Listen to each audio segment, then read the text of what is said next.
Today we are making frosted lemonades. Here are the ingredients you will need. First, add 5 scoops of vanilla ice cream to your blender.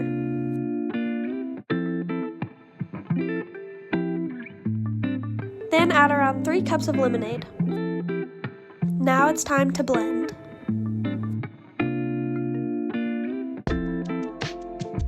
After you blend your ice cream and lemonade, add 2 scoops of ice.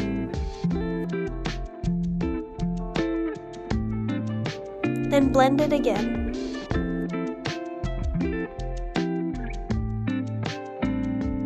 Once your frosted lemonade is to the consistency you would like, pour it in a cup and enjoy.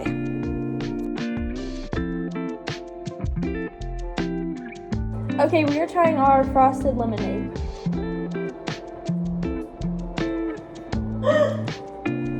I give it an 8 out of 10. A 10 out of 10. Signing out for STTV, this is Taylor and Kayden.